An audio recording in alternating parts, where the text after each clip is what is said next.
After a lengthy wait, a lot of anticipation, a name change, and a whole lot else, Final Fantasy XV is finally here. But does this game do the series justice? Or is it just another game with a ton of hype that doesn't end up living up to it?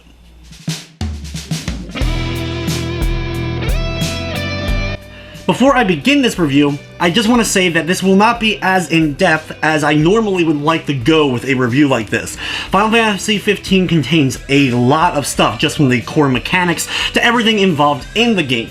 And there are, of course, a ton of reviews already out there for people to watch that can give you a better breakdown of every little detail that this game has to offer. But I know some out there were really looking forward to seeing what my opinion of the game was, so I still wanted to do some sort of review for it.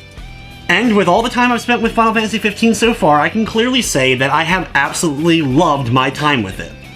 We knew going into the game that it was not going to be a classic Final Fantasy. After playing the demo, I was actually pretty excited as I liked what I saw. The graphics, I thought, in some of the areas were quite beautiful, and the concept of a Final Fantasy game in an open world was something that very much intrigued me, as I'm a huge fan of open world style of games. Final Fantasy XV features an action-oriented battle system instead of a classic turn-based one, though you have an option to put it at a wait style instead of an active time if you want to do so in the options. While I was expecting a really in-depth battle system, that isn't necessarily here. Those who are looking for a really intense action in-depth battle system, you're probably not going to find it. A lot of the game's mechanics are introduced to you pretty early, and it's the same ones that will stay with you as you progress farther into the game.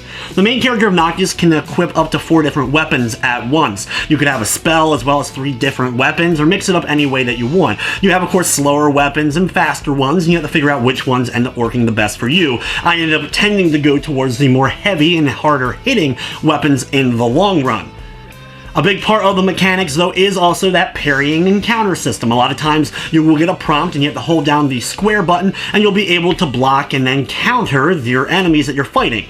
While you can't control your AI partners directly and just control only them in the fighting, which I wish there was a way to do so, you can, however, use their abilities. You can hold down the L1 button and then pick which of the moves you want to end up pulling off, and then it'll switch to that character, use the move, and then a lot of times allow you to combo right directly from Noctis back into the battle again and start attacking the enemy that way, allowing you to do some pretty massive attacks.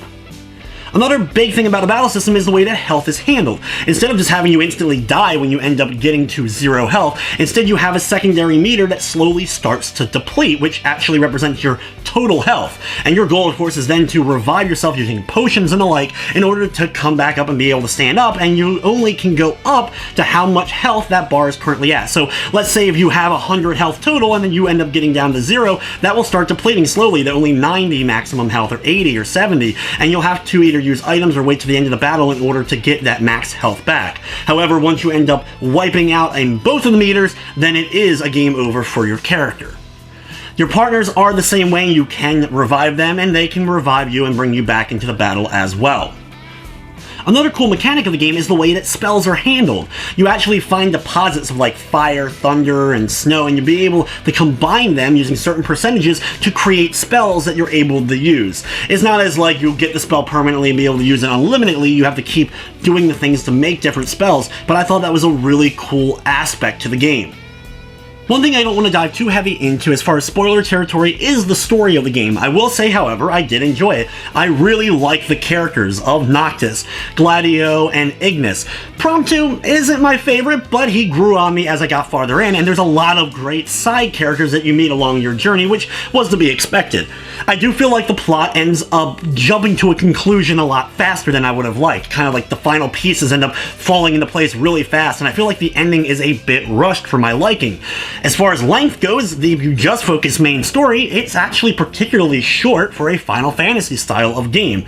It's mostly the open world and the side quests and hunting that's going to pad your game time and allow it to get into the 30, 40, 50, or 60 hour range. And trust me though, a lot of the side activities are well worth your time and effort. The game features an absolute ton of side quests. Pretty much every area that you end up getting to, whether it be a rest stop or getting to that new town, you're going to have side quests to complete. And sometimes they're really long chains of side quests for particular characters. Now, some of them are quite dull, just getting an item and then bringing it back to said person. But other ones will involve a little bit more in-depth stuff. One of my favorite things in this game, and one of the reasons why I actually like Final Fantasy XII, which I know is one game that a lot of people don't like, is from the hunting in that game. I feel like the hunting maybe isn't as epic as FF12's, as they kind of do a here's a wanted poster for an enemy, go battle it and then come back to me and get your money, but I still love that whole aspect of hunting, and as you make it farther in, you're getting bigger and badder Final Fantasy style of characters and monsters that you're going to have to battle, and this is easily one of my favorite parts about the game. And when it comes to the open world itself, it is a quite large area. There are a few times in the main story where you won't be able to do the side questing or hunting, and the game always warns you before you jump into a next heavy story area of the plot, and you won't have access to your car, the regalia, or be able to kind of do side questing for a little bit, but usually it's not long after that you're able to get control. And when it comes to just the open world itself, it is quite a large world that you get to explore. There's only a couple of times during the main story where you are focused on a particular area and you're unable to kind of go outside of that, but the game always warns you ahead of time that, hey, look, you're about to enter a big part of the story, you're not going to be able to have access to the regalia, the car of the game, or be able to do any exploring or side questing for a little while, but usually it doesn't last long before you get that control and freedom back again. Some people aren't going to like that there's not necessarily a ton in every single nook and cranny and inch of the map. There are quite a lot of areas that are just these vast open areas that you'll get to run around in. There's random monster encounters and the like, and there are treasures and some other stuff to find, but I feel like some people are going to want a little bit more to this open world. There were a couple of missions where I was running for a good bit of time before I was finally able to get to that next quest marker, and it felt like, I wish this was a little bit shorter, but considering some other open world games I played, it wasn't as bad as the worst of that type. And speaking of just traveling around the open world, one of my favorite things about this game is the regalia, the car that you get to travel in with your other party members. There are a lot of times where you're just going to be having the car drive and you're getting from point A to point B. It allows you to kind of look around and see the scenery, though as you unlock points on the map, you'll be able to fast travel, so you're not always relegated to having to watch the car trips. One thing I love is that fact you can buy the soundtracks or the memories of classic Final Fantasy games and listen to those soundtracks in the car, and even outside of the car once you get the portable MP3 player. So you can decide if, hey, I don't like the music that's going on here, let's blast some Final Fantasy 1 or Final Fantasy 7 music while I'm doing a big epic battle. Some of the absolute coolest moments for me, that nostalgia I got as I was battling some of the classic Final Fantasy monsters using classic Final Fantasy music. Being an open world game, something that I was expecting and is included is post-game content. There's actually more dungeons and other stuff for you to do once you do complete the main game, so it's not over and done with once you end up completing it and beating the final boss of the game.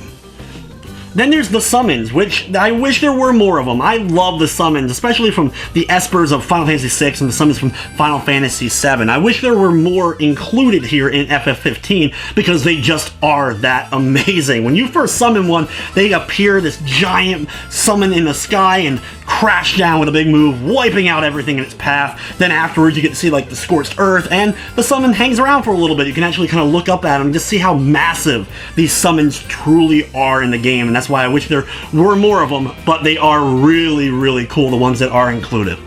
When it boils down to whether or not you should pick up Final Fantasy 15 for yourself, if you haven't already, I recommend, of course, going and checking out any of the demos if you're able to get a hold of them. That will truly tell you if this game's going to be for you. The battle system doesn't really get any more crazy than what we really ended up seeing in the demos, so if you don't like it there, don't expect it to get better here in the full main game. I love the Final Fantasy series, and in fact, other than Final Fantasy 13 and the MMOs, I've enjoyed every game up to this point, and I'm glad this game exists as I really have had a good time. Yes, I have plenty of nostalgia for the classic games, and I would love to see a classic Final Fantasy turn-based JRPG, but times change, and if you're willing to give this game a shot, you may end up liking it. But if you're going in thinking that if it's not turn-based, I'm not going to like it no matter what, of course you're not going to have a good time with this game. From the technical side of things, it ran smoothly for the most part. I didn't have a crash, though I have heard some people have run into a bit of crashing. I had a couple of glitches, some of which were funny. I had the whole water in an area turn purple, similar to Kefka poisoning in the water in Final Fantasy VI. I was making quite a lot of jokes during that, as well as I actually was swimming in my car at one point. Some kind of weird glitch when I tried to fill up the gas meter for the regalia and then went right into it. I ended up kind of like swimming and my characters were just kind of standing around. There was a few little minor graphical things here and there, but for the most part, through all the hours I put in, the game ran pretty well, though load times leave a bit to be desired. In the end, I really enjoyed Final Fantasy 15. It is one of my favorite games of 2016. In fact, it may end up being my favorite game of the year. Not that there's been a whole ton of really amazing standout titles. It doesn't get rid of the nostalgia or the want for classic JRPGs. It's not going to quench that thirst either, but I enjoyed it far more than Final Fantasy XIII and its sequels.